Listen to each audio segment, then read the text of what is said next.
নমস্কার বন্ধুরা, আলোর সন্ধানে আমরা আজকে ভিডিওতে তারাপীঠ মায়ের বামা খ্যাপার গল্প আমরা শোনাবো। ছেলে মায়ের ভালোবাসার এক অনন্য গল্প বামা খ্যাপার আমরা শোনাতে চলেছি আজকে। অবশ্যই চ্যানেলটি সাবস্ক্রাইব করে সঙ্গে থাকবেন এবং সম্পূর্ণ ভিডিওটি দেখবেন এবং সাবস্ক্রাইব অবশ্যই করবেন। কখনো বামাচরণ শ্মশানে জ্বলন্ত চিতার কাছে বসে থাকতেন, কখনো বাতাসে কথা বলতেন।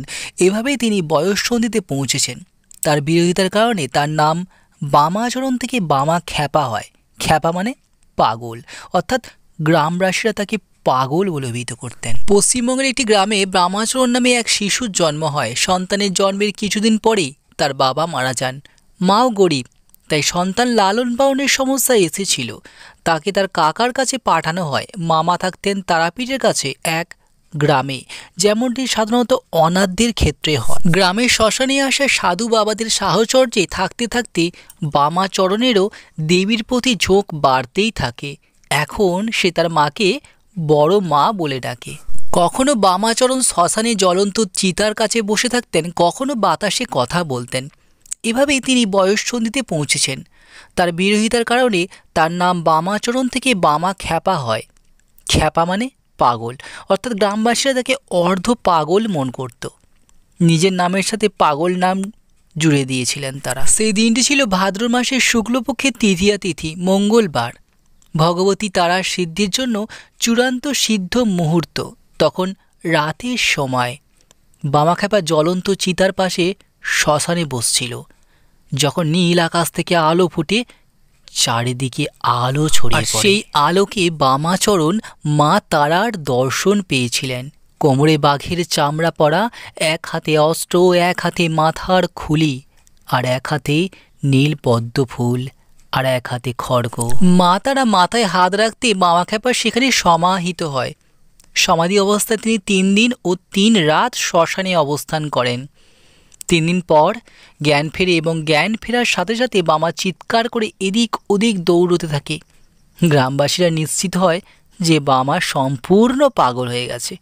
বামার এই অবস্থা 1 মাস ধরে চলল।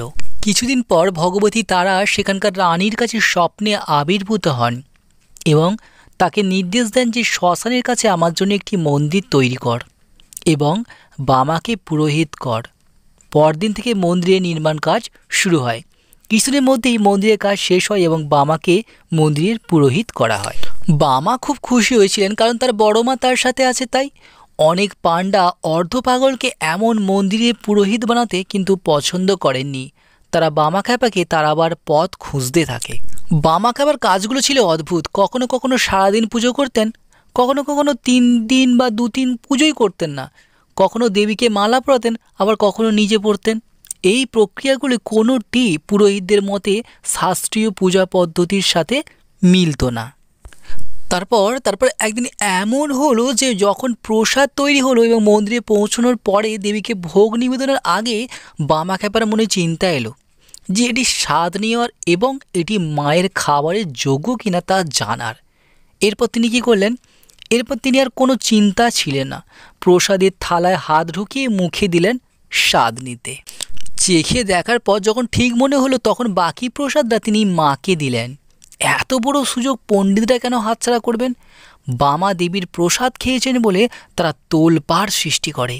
এখন দেবী রাগান্বিত হবেনি, সারা গ্রামকে তার ক্রোধ বহন করতে হবে এবার। এই শুনে গ্রামবাসীরা বামাচরণকে কঠোরভাবে মারধর করে।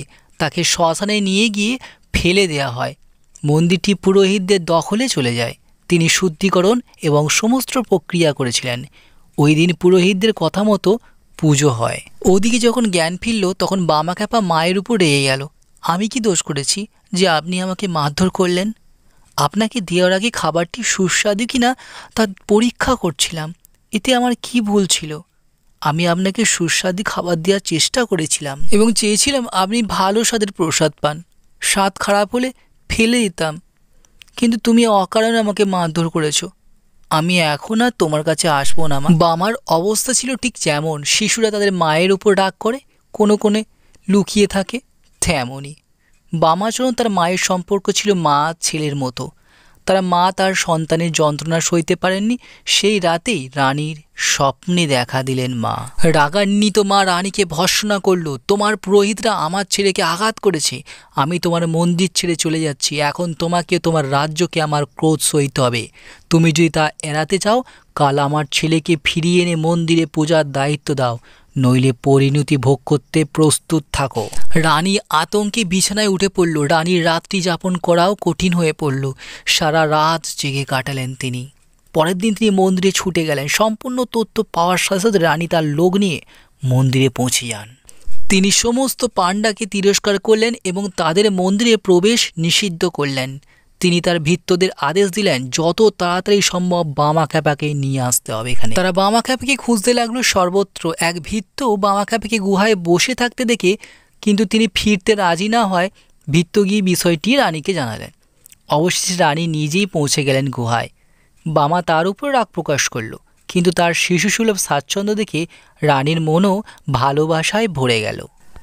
তিনি আদেশ জারি করেন, এই মন্দিরের পুরোহিত বামাখ্যাপা, সে স্বাধীন, তার পথে কেউ আসলে তাকে শাস্তি দেওয়া হবে। আশা করি ভিডিওটি ভালো লেগেছে এবং গল্পটি আশা করি আপনাদের সকলেরই ভালো লেগেছে। যদি ভালো লাগে অবশ্যই লাইক কমেন্ট শেয়ার করবেন এবং দয়া করে চ্যানেল সাবস্ক্রাইব করে আমাদের বড় হতে সাহায্য করবেন।